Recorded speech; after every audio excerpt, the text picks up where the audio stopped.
한번 해보겠습니다. 나는 아니지요.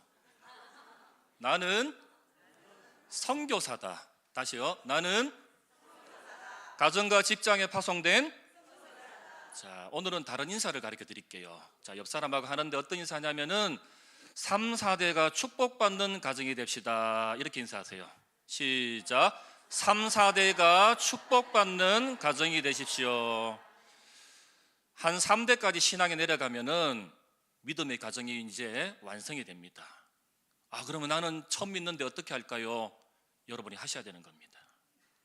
여러분이 하셔서 이제 자녀들에게 신앙을 심고 또 손자 손녀들에게까지 그 신앙이 이제 계속 계승된다면은 짧게는 한 60년, 길게는 70년이 걸릴 겁니다.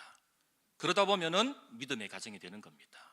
그러면은 나중에 나는 이 땅에 없을 수도 있어요. 그러나 내 자녀 손들이 100년, 200년 신앙의 명문 가정을 만들 것이라고 믿습니다. 우리 그 일에 기도하고 동참할 수 있기를 바라겠습니다. 제가 오늘 책을 한 권 소개해 드리겠습니다. 이게 카메라에 잡힙니까? 유현철 장로님이 쓰신 책인데요, 이단에 빠진 사람들의 정서와 심리라는 책을 썼는데, 지금 오늘 본문의 그 제목에 보면은 7절에 보면은 마지막 때가 가까웠다고 말씀하지 않습니까? 이 마지막 때라는 것은 늘 있어 왔는 것입니다. 그 시대마다 굴곡점이 있듯이 늘 있어 왔는데, 그 시대마다 어떤 일이 있었냐면은 항상 이단들이 득세하게 되었고, 항상 우리로 말하면은 천지개벽을 이제 요구하는 그런 사람들이 등장하게 된 것입니다. 이제 거기에 이 유현철 장로님께서 쓰신 책에서 왜 그러면은 사람들이 이단에 빠질까?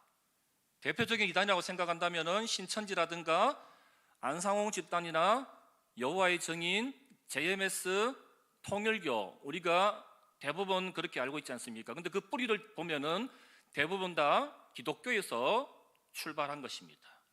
변질되어 가지고 이렇게 이단이 되었는데, 왜 그러면 사람들이 이단에 빠질까? 연구하고 이제 조사한 것을 보면은 가장 사랑을 받아야 할 시기에 적절한 사랑의 공급과 지지를 받지 못한 사람들이 그 공허감을 채우려고 자기 방어 기제의 하나가 이단 및 사이비 종교의 중독 현상이라고 그렇게 말씀을 드릴 수 있습니다. 또 어떤 모임에도 속하지 못하는 그러한 사람들이 자기가 외톨이가 되다 보니 자연스럽게 이단이나 사이비 집단의 손길을 뿌리치지 못하고 빠져들게 된다는 말씀입니다. 혹시 여러분 주변에 그런 사람들이 있다면은 우리가 잘 격려하고 또 기도해야 되는데, 한 모임에 우리 전도회라든가 남성교라든가 우리 동아리 모임이 있지 않습니까? 거기에 6명만 있다면은 절대 그 모임은 없어지지 않습니다. 그래서 교회 안에 나와 함께 같이 이야기를 나눌 수 있고 또 내 이야기를 들을 수 있는 사람 6명만 있다면은 절대로 사람들은 그 모임을 떠나지 않는다고 그렇게 말씀합니다. 그래서 여러분들 6명의 친구를 꼭 만드시기 바랍니다. 그냥 친구가 아니라 내 모든 것들을 다 이야기할 수 있는 그런 친구, 속속들이 내 고민과 염려와 걱정거리를 다 이야기할 수 있는 그런 친구들을 여러분들이 만든다면은 절대로 이단이라든가 그런 곳으로 사이비 집단에 빠질 수가 없다라는 것입니다. 결국 이단들은 이런 것들을 노린다는 것이죠. 사람이 소속되지 못하고 또 어디에도 머물지 못하는 사람들을 그 빈틈을 타고 들어가서 이단들은 노리게 된다는 것입니다.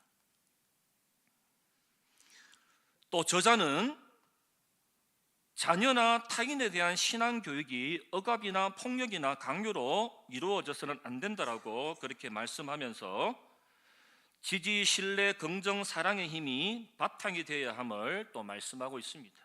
또한 이단에 빠지는 것은 그 사람의 잘못이 아닌 정서적인 마음을 악용한 이단 사이비 집단의 부두특한 포교 방법과 사기 수법이라고 그렇게 비판하고 있습니다. 따라서 우리는 혹시나 이단에 갔다가 교회로 돌아오는 사람이 있다면 저 사람 이단에 갔다 사이비 종교에 갔다가 왔다고 그렇게 우리가 그 사람을 정죄하는 것이 아니라 그 사람들을 신앙을 회복할 수 있도록 우리가 노력해야 되는 것입니다. 비난하거나 정죄하지 말고 과거의 아픔을 덮어주고 일어설 수 있도록 우리가 함께 같이 기도하면서 노력해야 될 것입니다. 그래야만이 탈취자들에게도 사이비 종교 중독에서 벗어날 수 있는 그러한 길을 우리가 열어줄 수 있을 것입니다.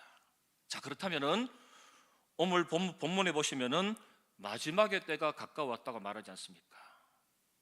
여러분, 마지막 때라고 생각하면 어떤 때를 마지막 때라고 생각하겠습니까? 어떤 때일까요? 두 가지 우리가 현상으로 바라볼 수 있는데, 자연적인 현상도 있고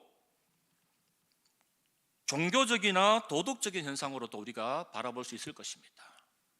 자연적인 현상이라면 여러분 어떤 생각이 드십니까? 지진이 일어나고 가뭄이 일어나고 홍수가 나고 전쟁이 일어나는 상태를, 그런 현상이 일어나면은 많은 사람들이 무슨 이야기합니까? 말세다, 마지막이 가까웠다, 그렇게 말하지 않습니까? 이거는 자연현상입니다. 자연현상은 까마득한 옛날에도 있어왔고 지금도 있는 것입니다. 오늘만 있는 것이 아니라 옛날만 있었던 것이 아니라 인류 역사가 시작된 이래로 지금까지 계속해서 자연현상 속에서 지진과 가뭄과 홍수와 전쟁은 그대로 일어나고 있었습니다. 그러면 종교적인 현상은 어떤가요? 자연현상에서는 과학이라든가 또 생명, 추리, 결과, 이런 것들을 가지고 모든 것들을 평가합니다. 그러나 종교적인 현상에서는 뭘 강조하면은 깨달음을 강조하는 거예요. 우리가 얼마만큼 말씀을 들었으면은 얼마만큼 말씀을 깨닫고 살아가느냐 하는 것을 종교에서는 그렇게 이야기하고 있는 것입니다. 그렇다면은 자연적인 현상 말고 종교적인 현상에서 나타나는 지진과 가뭄과 홍수와 전쟁의 상태는 어떤 것일까? 종교적인 현상에서 나타나는 지진의 현상은 어떤 것이냐면은 내 마음의 분노가 폭발할 때입니다. 여러분 살다 보면 어떻습니까? 분노가 일어날 때가 있죠. 폭발할 때가 있죠. 소리 지를 때가 있지 않습니까?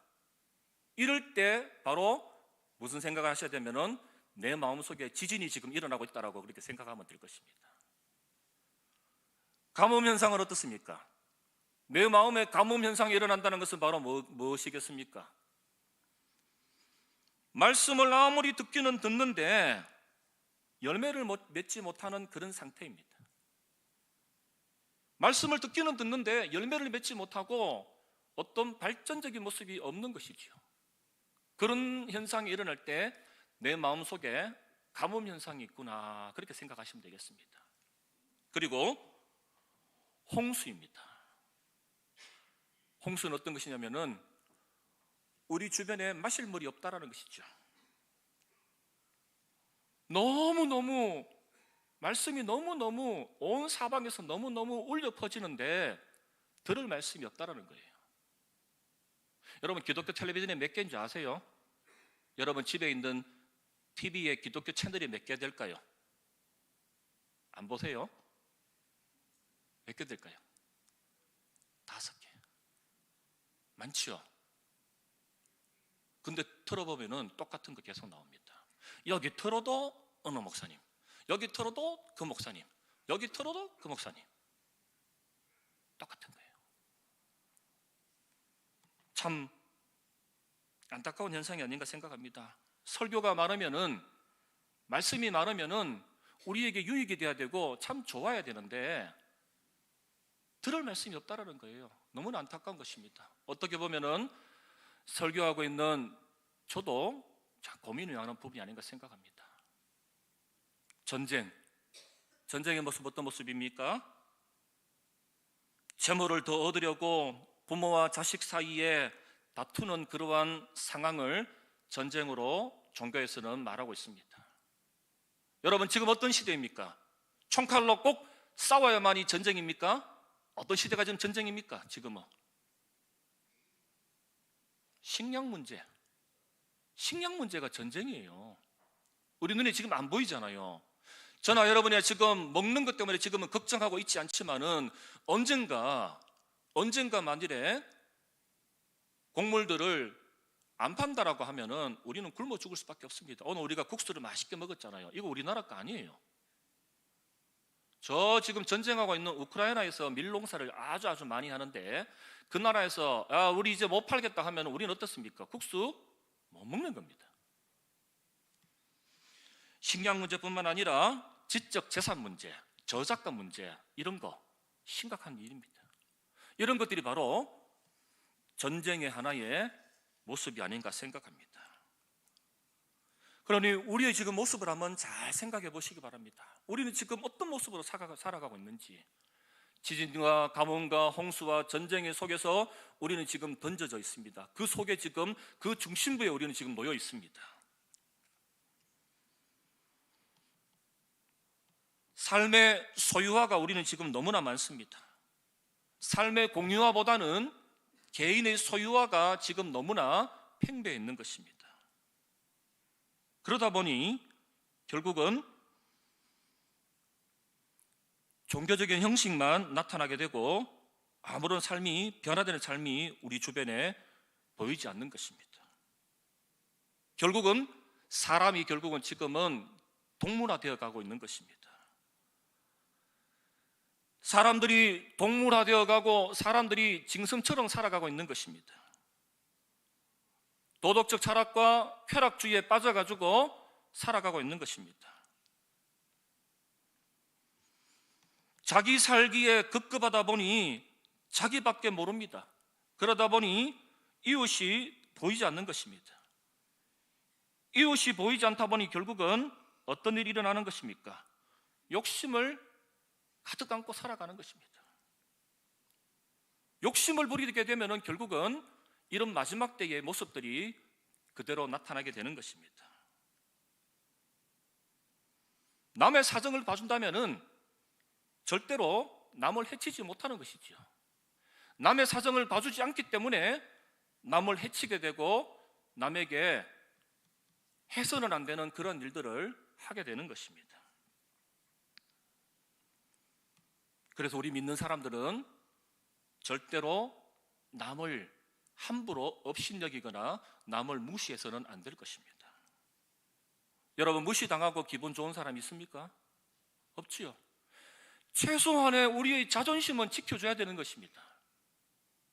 돈이 있다고, 많이 배웠다고, 권력을 가졌다고, 힘이 있다고 함부로 해서는 안 된다는 것입니다. 세상에서는 그렇게 할지 모르겠지만은 교회 안에서는 절대로 그런 일이 일어나서는 안 된다는 것입니다. 교회 안에서는 세상에서 말하는 계급장 다 떼내려야 하는 겁니다.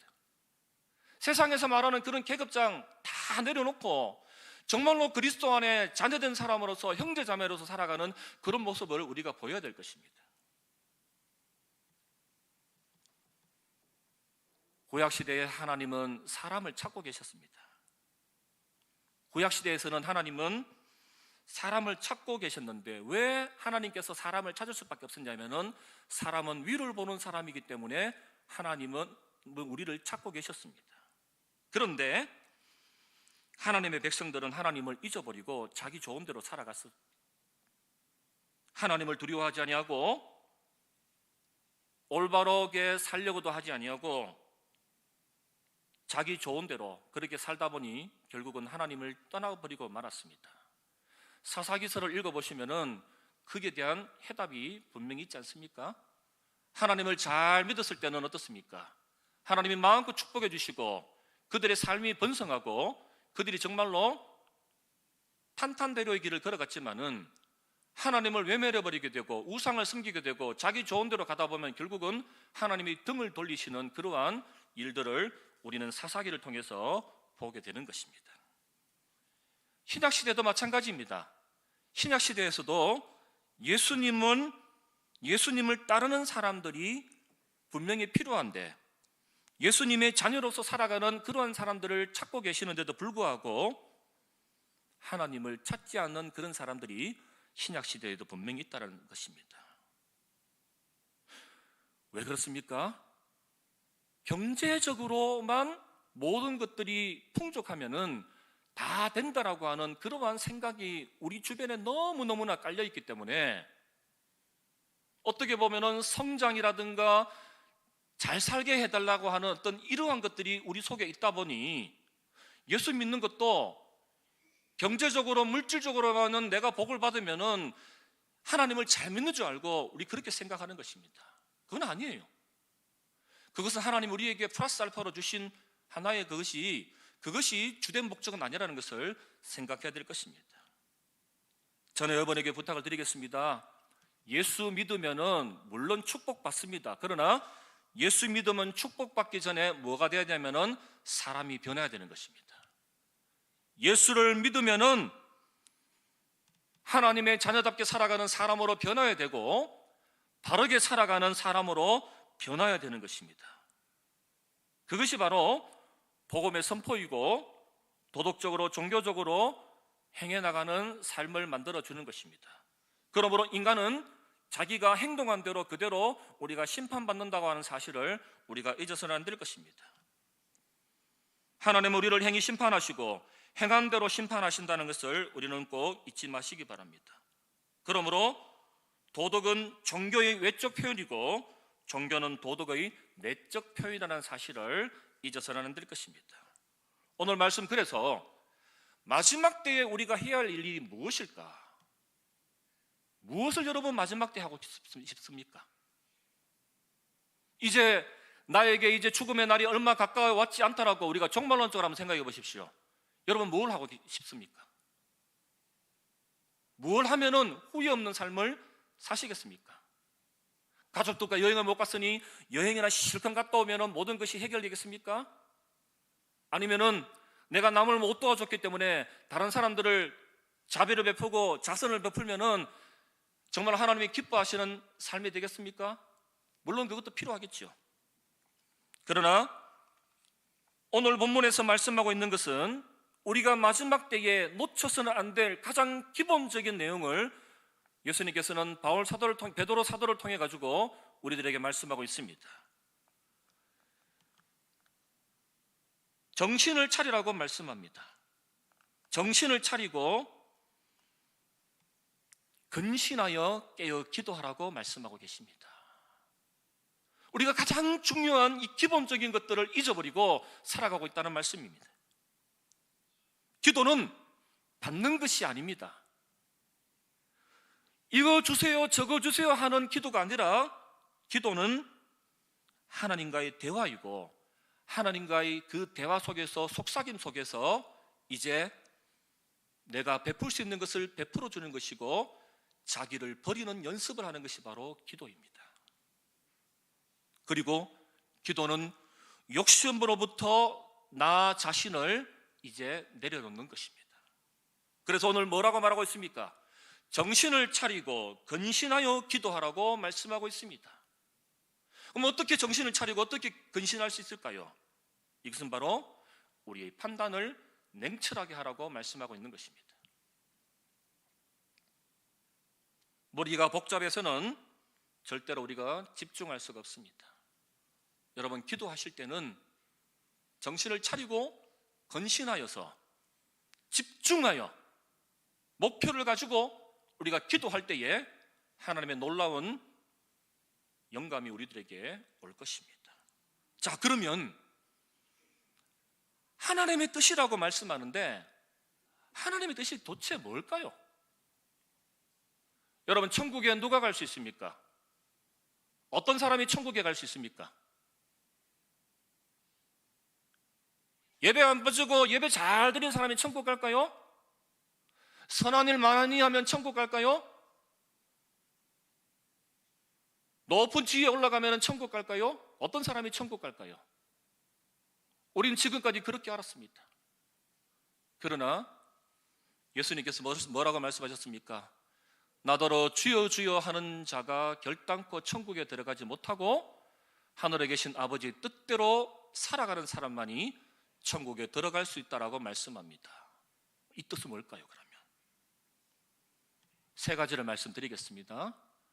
하나님과 사람과의 관계가 제대로 잘 정립되고 있는가를 여러분 살펴보십시오. 에덴 동산의 모습을 가만히 들여다보면은 그 에덴 동산에서는 하나님과 동행하면서 살았습니다. 하나님이 부르면은 대답하고 하나님과 또 대화 나누고, 아담이 하나님께 묻고 하나님이 또 아담에게 말씀하시고, 이렇게 평화롭게 살아가는 그러한 관계가 바로 에덴 동산에서 있었습니다. 이런 하나님과의 관계가 저와 여러분의 관계 속에서 제대로 회복되고 있는가를 우리가 살필 필요가 있을 것입니다.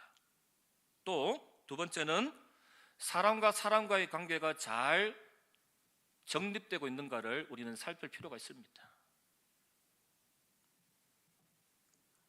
가인과 아벨이 형제잖아요. 가인과 아벨이 형제인데 어떤 일이 일어났습니까? 최초의 살인사건이 일어나지 않습니까?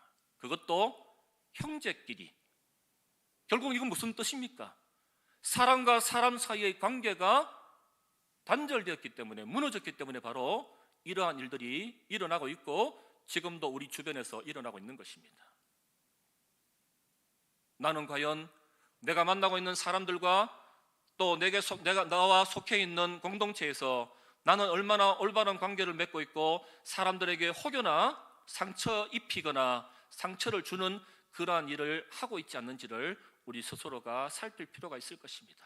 그래서 사람과 사람 사이의 관계를 잘 우리가 회복해야 될 것입니다.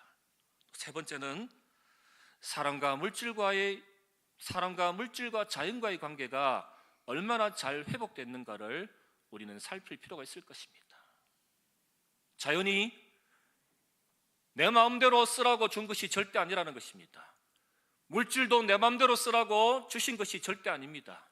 올바르게 쓸 때만이 자연도 회복되게 되고 물질도 선순환되어 가지고 아름답게 이제 또 물이 흘러가듯이 흘러가는 것입니다.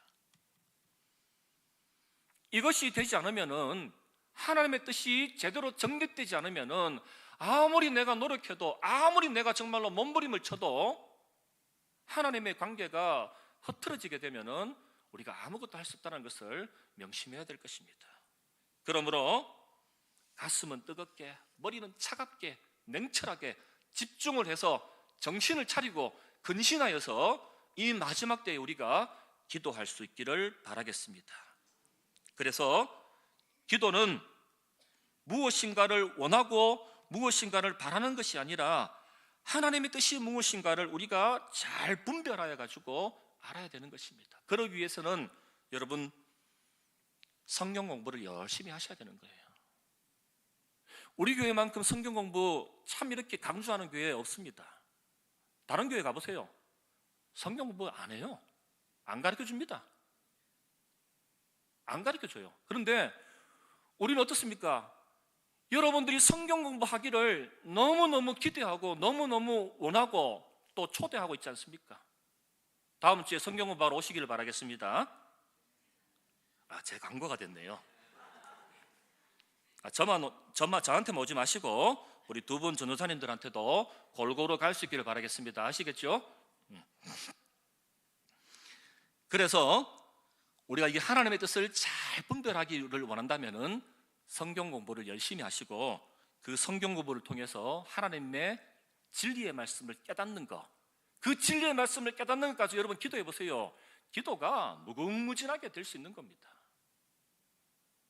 말씀이 바탕이 되지 않다 보니 기도를 해가지고 눈을 감고 기도를 했는데 한창 했다가 보니 시계를 바라보니 5분밖에 안 지나가는 거예요. 근데 어떻습니까? 아브라함도 알고 모세도 알고 다윗도 알고 솔로몬도 알고 예수님도 알고 바울도 알고 다 알면 어떻습니까? 할 말이 많은 거예요. 하나님하고 할 이야기가 너무 많은 거예요. 여러분 연애해 보셨죠? 안 했어요? 중매하셨습니까? 아니죠. 그래도 연애해 보셨잖아요. 하나님하고 연애 좀 하세요. 하나님하고 애인이 되라 이 말입니다. 그 애인이 되는 방법은 바로 무슨 방법이냐면 기도하는 거예요. 오늘부터 다 애인을 만드시기 바랍니다. 제가 확인하겠습니다. 애인을 다 만들어 오시기 바라겠습니다. 그리고 이제 기도를 하셨다면은 사랑하는 방법도 우리가 배워야 될 필요가 있습니다. 어떻게 사랑하라고 하셨습니까? 뜨겁게 사랑하라고 하셨습니다. 뜨겁게 사랑하게 되면은 어떤 죄도 우리 하나님께서 예수님을 통해 가지고 모든 죄를 다 덮어주시는 것입니다. 내가 용서를 구한다면. 그렇지 않습니까? 손영아 목사님도 자기 아들 공산당에게 죽었을 때에 그 죽인 아들을 양자를 만들면서 하신 말씀이 무슨 말씀입니까? 내 아들은 공산당에게 총 맞고 죽었지만은 새로운 아들이 생겼는 것에 대해서 하나님께 감사드리지 않았습니까? 이거 사랑하지 못하면은 내 아들을 죽인 사람을 어떻게 용서하겠습니까? 바로 하나님이 우리들에게 부어주시는 그 사랑은 바로 이런 사랑이라는 것입니다. 뜨겁게 사랑한다는 것입니다. 그래서 사랑을 통해서 하나님과 만나는 그러한 시간이 있기를 바랍니다. 그 사랑을 한다는 것은 바로 제가 앞에서 말씀드린 것처럼 기도 없이는 사랑할 수 없다는 것입니다. 먼저 기도가 밑받침이 됐을 때에 사랑할 수 있는 것입니다. 사랑의 두 종류는 바로 가치 발견입니다. 가치 발견은 남녀 간의 사랑입니다. 그러나 가치를 부여하는 것은 기독교인의 의무이고 부모가 자녀에게 한없이 주는 그 사랑, 하나님이 우리에게 나는 받고 싶지 않아도 부어주시는 그 사랑이 바로 한없이 우리에게 주시는 그 사랑이 바로 뜨거운 사랑이라는 것입니다. 그리고 대접하기를 정말로 아름답게 대접하라는 것입니다. 대접은 어떤 것입니까? 남을 편안하게 해주는 것이 대접입니다. 그럼 봉사는 뭘까요? 남을 기쁘게 하는 것이 봉사입니다. 그래서 우리 오늘 본문에 보시면은 기도는 하나님에게 하는 것이기 때문에 서로라는 말이 포함되어 있지 않습니다. 근데 우리 성경 말씀을 보시면은 사랑하라, 대접하라, 봉사하라, 이 말씀 앞에 어떤 단어가 있습니까? 서로라는 단어가 있다는 것입니다. 이것은 바로 누구와 하라는 것입니까? 이 땅에 살아가고 있는, 우리 함께 살아가는 공동체에 있는 우리 사람들과 함께 하는 것이기 때문에 여기에 서로라는 단어가 포함되어 있는 것입니다. 하나님과 나와 1대1로 하는 기도에는 우리 서로 기도합시다, 이거 아니잖아요. 공중에 우리 공적으로 모여가지고 예배 드리기 때문에 우리 기도합시다, 이렇게 서로 기도합시다라고 말하는데 그것도 잘 쓰지 않지 않습니까? 자, 이제 우리 서로 기도합시다, 이게 아니잖아요. 기도하겠습니다, 이렇게 하잖아요. 그러나 사랑하는 거, 대접하는 거, 봉사하는 거, 이것은 바로 이웃에게 하는 것이기 때문에 서로라는 말을 우리가 쓰는 것입니다. 마지막 때입니다. 정말로 힘든 시대를 우리가 살아가고 있습니다. 한치 앞도 바라볼 수 없는 어떤 이런 시대를 우리가 살아가고 있습니다. 이단에 빠져있는 우리 주변에 정말로 연약한 우리 심령들이 얼마나 많은지 모릅니다. 이런 사람들을 위해서 우리가 해야 할 일은 기도해야만이 그 일이 우리가 만들어지는 것입니다. 기도해야만이 사랑을 할 수 있는 것이고 그 기도를 해야만이 사랑의 출발점을 만들어가는 것입니다. 또 봉사는 바로 사랑의 종착점입니다. 기도 따로 하고 사랑 따로 하고 봉사 따로 하는 것이 아니라 이 세 가지가 동시에 이제 돌아갈 때 마지막 때에 우리가 살아가지만은 우리가 넉넉하게 이길 수 있는 힘을 만들어내는 것입니다. 마지막이라 해서 두려워할 것도 없어요. 우리가 반드시 해야 될 것을 하기만 하면은 우리는 이 시대를 기회로 삼아서 우리는 넉넉하게 이겨낼 수 있을 것입니다. 어떻게 하면 되겠습니까? 기도하십시오. 뜨겁게 기도하기를 바라겠습니다. 이 성전에서 정말로 부르짖으면서 하나님께 떼굴떼굴 굴러가면서 우리가 기도해야 되는 것입니다.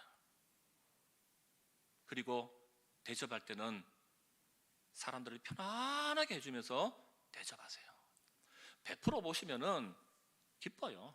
내 주머니에 돈 나간다고 여러분 섭섭할 것 같죠? 절대 그렇지 않습니다. 절대 그렇지 않아요. 봉사하면은 내가 기뻐집니다. 건강해집니다. 이런 축복이 여러분들에게 임하시고, 이 마지막 시대에 우리가 자기를 드러내지 않고 자기를 버리고 근신하여 깨어 기도하고 봉사하고 사랑하고, 이렇게 해서 우리 용산제일교회가 더 든든히 서가는 하나님의 축복이 넘치는 그러한 교회가 되기를 바라겠습니다. 우리 함께 같이 기도하기를 바라겠습니다. 이 말씀을 생각하시면서 마지막 때에 우리가 정말로 해야 할 일이 무엇인가 기도하게 하시고 사랑하게 하시고 봉사하게 해달라고 우리 이 말씀 붙들면서 함께 같이 기도하겠습니다. 하나님 아버지,